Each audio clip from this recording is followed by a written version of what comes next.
Have you ever felt like something was missing deep in the core of your soul? Have you ever wondered if your life was meant for something bigger?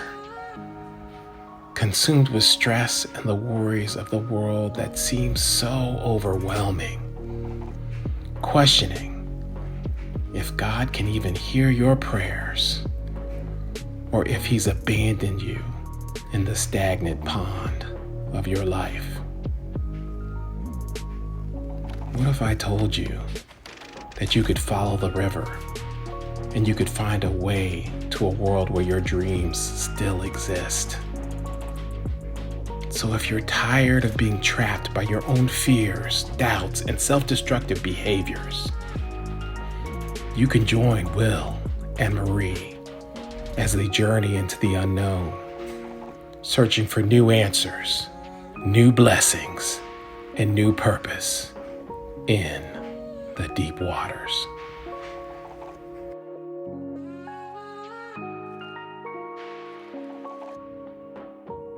Okay.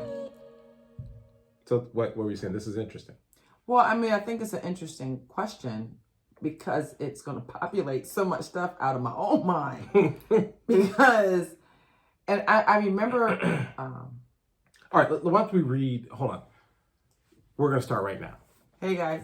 Yeah. This is back. Marie Purnell from Walking in Her Woman. And this is Will Singleton from Core Essential Fundamentals. It's taking me a minute to get those words out because all the alphabet letters are in there. So. And so I popped a question on Marie, and we're going to talk about it right now. And she's going to read it off real quick. Okay. And I love it because it messed me up, like really, because it's a whole paragraph. But let's go. What if failure was an illusion? Mm-hmm. A social construct created to prevent too many people from being exceptional or successful because the broken and poor are easily manipulated. You're going to have to expound on that one. So you asked me earlier, how can failure be an illusion? Yeah. You know, and I said, well, failure to me is an illusion if I don't quit. Okay. But if you try and it doesn't work, Mm-hmm. that is a part of failure. But if so this is the problem, is that we almost need to change the terminology, because who created the electricity? Benjamin Franklin. And he had over. Don't do that. Sorry, Don't, look. Don't ask me questions of history, science, English, nothing from school. Don't ask school questions. So Benjamin Franklin created electricity. He had over 1,000 failures, okay? And that's how somebody described it. But he said it wasn't 1,000 failures, it was 1,000 ways it didn't work. So it was or it could be 1,000 tries. 1,000 different uses for something else, but it wasn't what I was going for. So I kept trying until I figured it out. But see, the problem with making failure in its word. That's what I was going to say. Is failure the word that's the problem? That's the problem, because failure is permanent. Yeah. Yeah. I am a failure. Yeah. That sounds totally different than I'm trying and it didn't work out yet. Mm-hmm. That's a total different energy. And it's a total different way of thinking, I see. I'm trying and it didn't work out yet. Okay. Or I failed. Okay. You see the permanence in that. Yeah. I'm messy, but I'm working things out. Right. Or I'm just a loser. Yeah. These are the. You're talking yourself right into negativity. Okay. You're talking yourself into a limited box. Right. Or a cage. Yeah. That keeps us from exploring the fact that we can do anything. Yeah. If we believe. Okay. I believe in failure. Go there. There you go. Fix it. So you believe in. So this is how powerful the mind is. Yeah. Okay. Yeah. I can make failure reality if I stop trying. Right. I can also stop that. Right. Right. You know, Right. I can break myself out of failure by changing my mind Okay. to get up and try again. Okay. You know, one of the sayings are, fall down 7 times, get up 8. You know, Okay. and after the 8th time, I'm a success. In fact, every motivational speaker I listen to, from Eric Thomas to Inky Johnson, talk about the multiple times they had to deal with setbacks, and every time it was a learning experience. So I could change the terminology of failure and call it learning experiences, which is exactly what they are if I choose for them to be that. That's how powerful our mind is. Right. That's how powerful the first topic we did, perception. Right. Oh my God. Yeah. Yeah. So I don't have to perceive failure as failure. Okay. I can perceive failure as a learning situation, as a challenge to help me grow and get stronger. So when Michael Jordan, was learning to play basketball, Mm-hmm. and we could say he failed Mm-hmm. when he got kicked off the basketball team when he was in high school, Mm-hmm. or he took that as a learning experience that I need to practice harder. Okay. All right. So for me, when Will said that to me, I was like, listen, I don't know what that question means. I have no idea where we're going with that or how we could even make that a question, because failure is failure. But when he put in the concept of the fact that if you take out the word failure and use the word learning experience or tried setback, that's a whole different way of thinking. Mm-hmm. Your mindset has shifted. Mm-hmm. Let's talk about shift. Your mindset has shifted.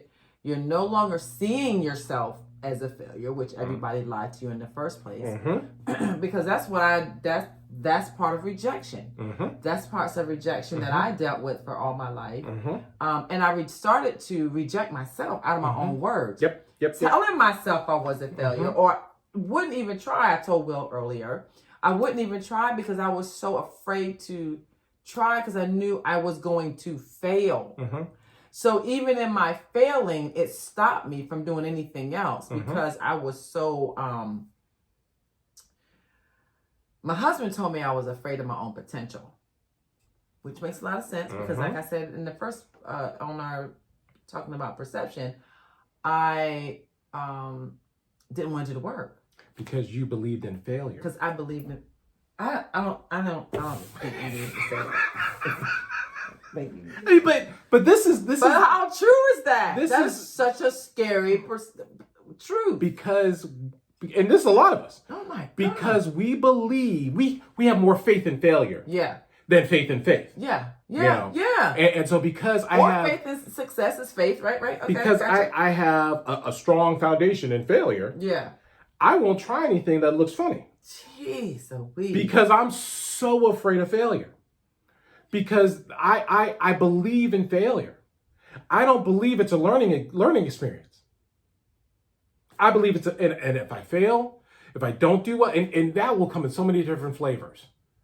Disappointment, rejection, heartbreak, physical ailment. I'll see all those flavors as failure, as a permanent existence for my life, to be a loser. And you will walk in that lie all your life. From childhood to adult. You will believe that you are nothing, that you are nobody, that no one would believe in you because you don't even believe in yourself. And so, man, that's good. And you start to seek it. And you start to seek failure? Okay, wait a minute. Failure. Wait, stop. Because you create situations to... Whoa. Stop right there. Oh, hold on.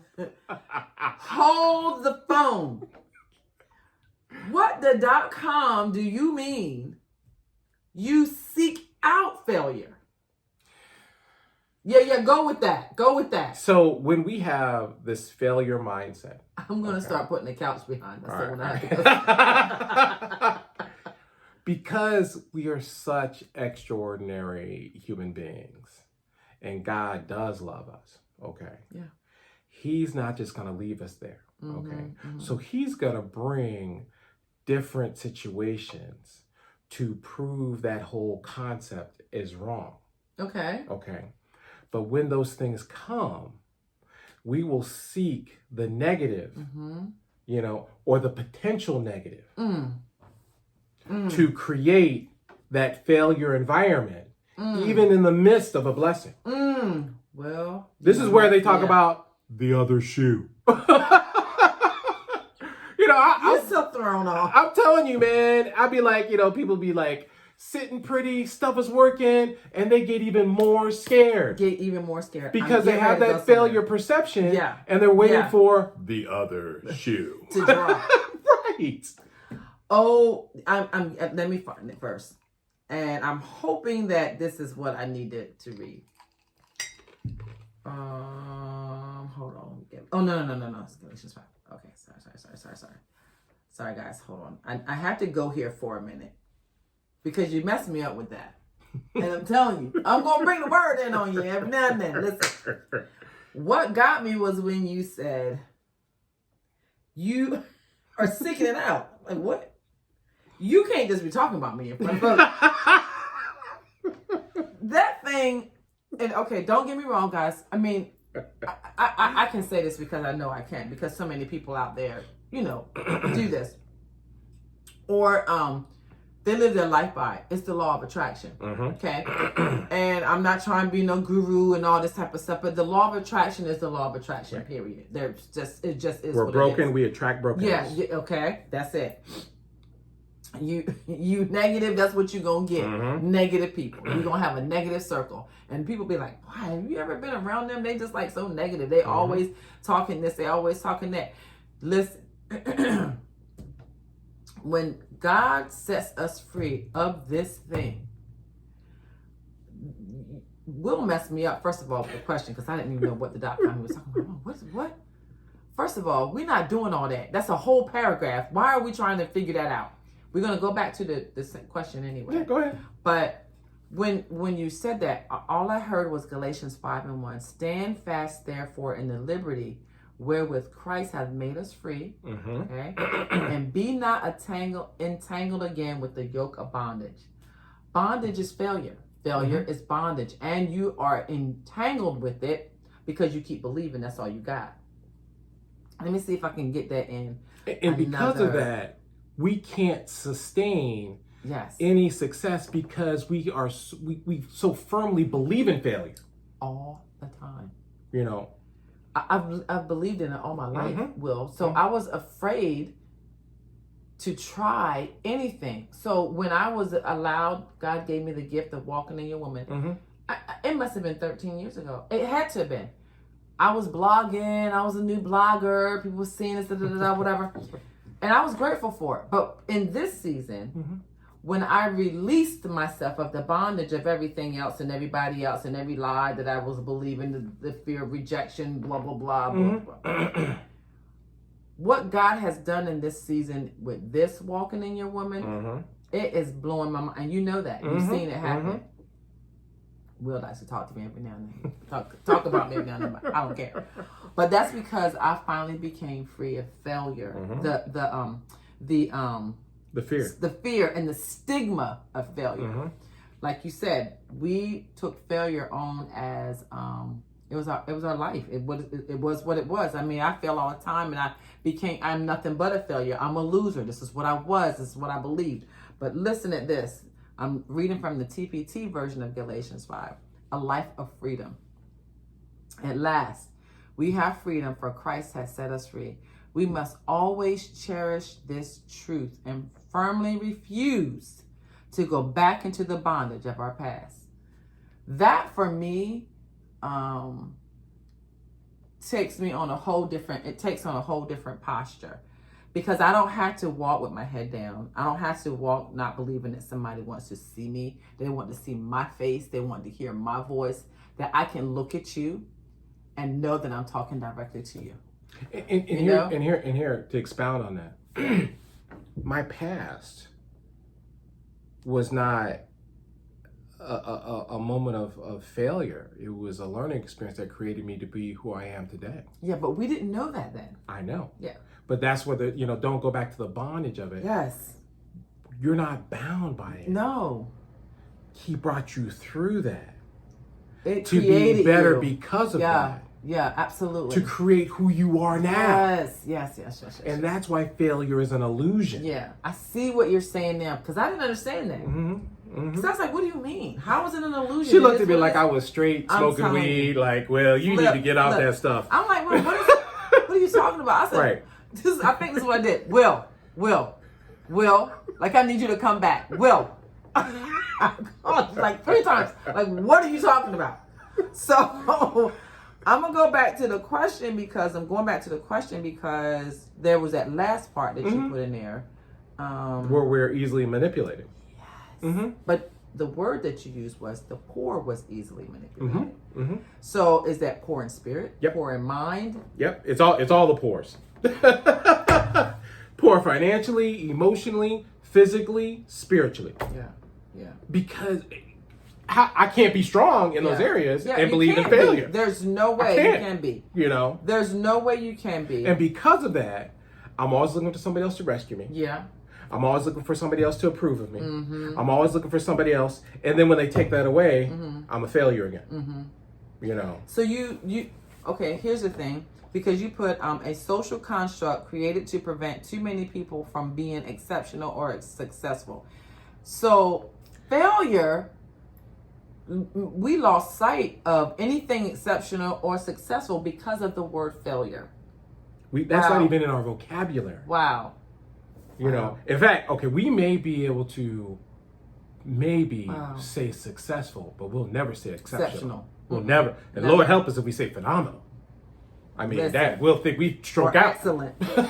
Right. We better not use the word excellent. I do things in decency and in order. I do things with an excellent spirit. No, you don't. No, but I do. I want to make sure everything is on point. I remember when somebody asked me in church how you're doing, and I said, I'm doing phenomenal. And they looked at me. They give me a double take because I didn't just say, I'm doing fine or blessed and highly favored. I'm doing phenomenal. Yeah. And they had to do a double take. And part of that is I was trying to change my own relationship with my mess. That I am still phenomenal even with my mess. That's how he created me. Yeah. Fearfully and wonderfully made. Fearfully and wonderfully made. Yeah. And I mean, he knows everything about you from the top of your head to the sole of your feet. So on 139, I'm telling you, when he created us, he knew what he was creating. He knew, even when Adam and Eve was down in that garden acting foolish and doing all her thing, and Eve did her thing, and everything happened, and Satan showed up, and blah, blah, blah, blah, yada, yada. God knew. He knew we were even going to be in this position right here where Will and I are, being able to posture you to prepare yourself to get out of the word failure and into the word fantastic. Oh, man. Okay? Man. Out of it. Because once we realize I'm choosing to embrace failure. Oh my God, yeah. And I don't have to. No. I can get up, even if that means I want to take another direction. I still didn't fail. Yeah. I chose to take another path that had less collateral damage. Listen, do you know how many people will not see that way? And that's the part where you are right now, where you talk about a social construct created to prevent that. See how he allowed me to break that down. He helped me break it down for my own self. That's what I love about him. It's called go with me again. Hold on, I got it. Don't tell me. You're gonna have to tell me. Yeah. Perception? No, your core essential fundamentals. Core essential. CEF. That's what I'm gonna have. That's how I'm gonna have to remember. CEF. A B C D E F C. Get it. Okay. Core essential fundamentals. It allows you to break down things that you believe for so long. And now the fundamental part of it is he's breaking it down in little chunks and little pieces so that you can get rid of all that. And your essentials are right here in the middle, in your core, so that, that's good. We can get to the fundamentals to rebuild. Get to the fundamentals and rebuild. Yeah. And it's that, it's that deep. Yeah, it's that It's deep. that It is. deep, It's the you core know? of it, honestly. It really Yeah. is. Because our core has been so tainted with the lie that we have lost sight of getting to the truth. Because the truth of the matter, that's what I used to call Taiwan. That's the truth of the matter. But the truth of the matter, we lose sight of that because of the lies and the thorns and the thistles of our created And the mess. fears. Yeah. Yeah. Mm-hmm. Our created mess of the fear, failing and fearing and everything else, instead of looking at posturing yourself in a place of, okay, people don't, it might sound weird to you, but good energy is what it is. It's good energy. It's good vibes. Yep. It's good, frequency. It's a good, you're on a balance, and then when you feel that thing getting out of balance, you can hear it. You can feel it. I was talking to my husband about alignment the other day. Being in a car where your tires is all messed up, you're out of alignment. You can't even keep the car on the road because it's veering to the left or it's veering to the right. But when you get into alignment, fear is not there, failure's not there, because you got all that stuff. You made sure that once you got those tires on, you made sure I want it lined up too. I want an alignment. Because you can't get your tires on without an alignment, right? Yeah, you can't. You can't. Yeah. But and let me say this, especially with these last 3 podcasts we've done, if you start to embrace this, it will feel awkward. Okay, no doubt. Oh yeah.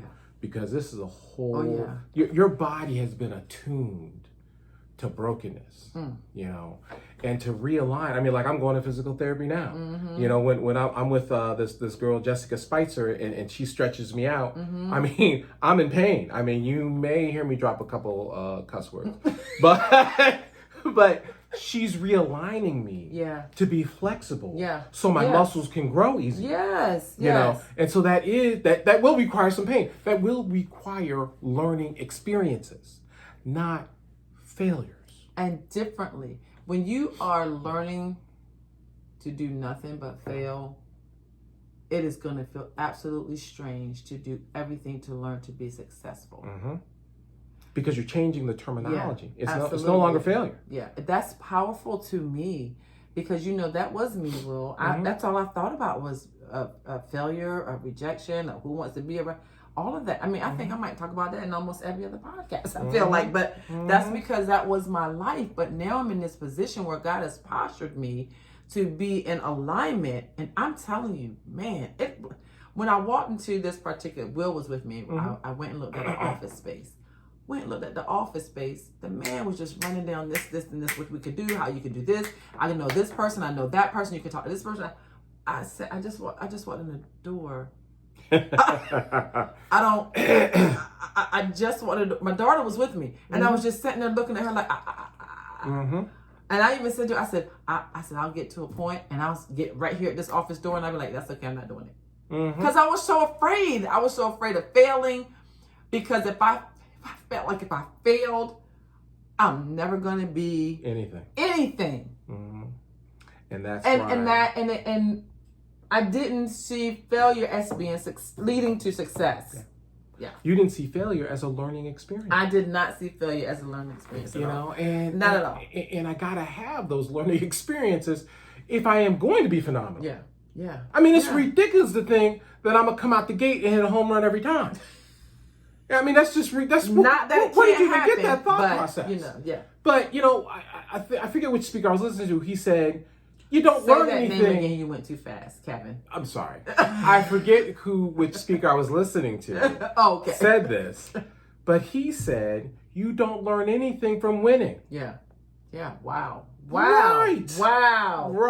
Because all you do is win, and I know that's a saying that's out there now, and I'm not taking from that but in that winning, you had to lose something in order to gain.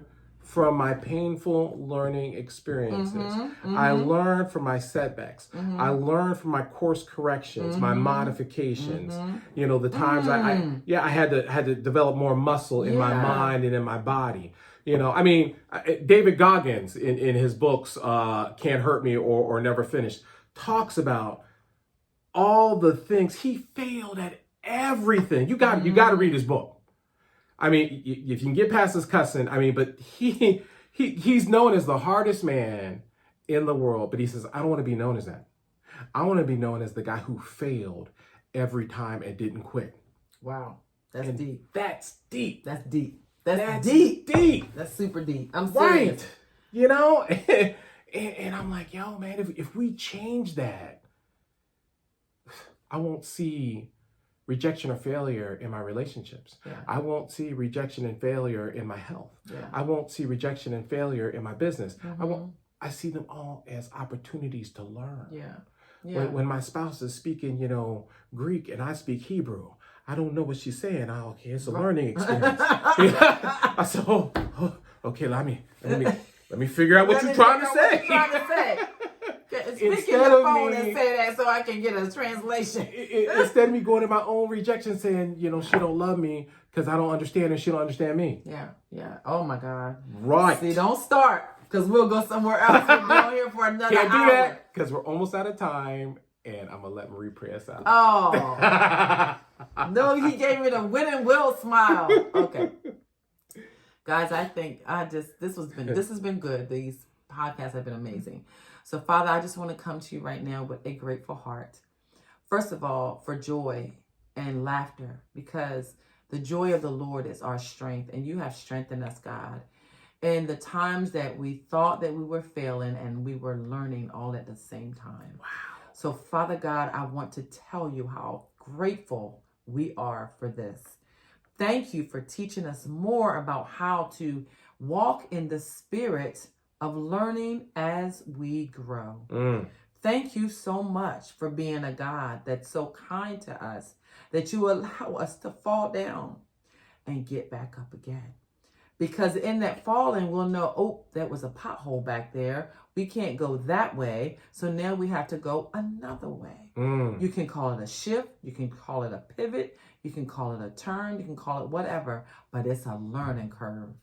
So, Father, thank you so much for your Holy Spirit that guides us and teaches us and allows us to learn and become greater, become those children that you have raised to be those young men and women that I call sons and daughters.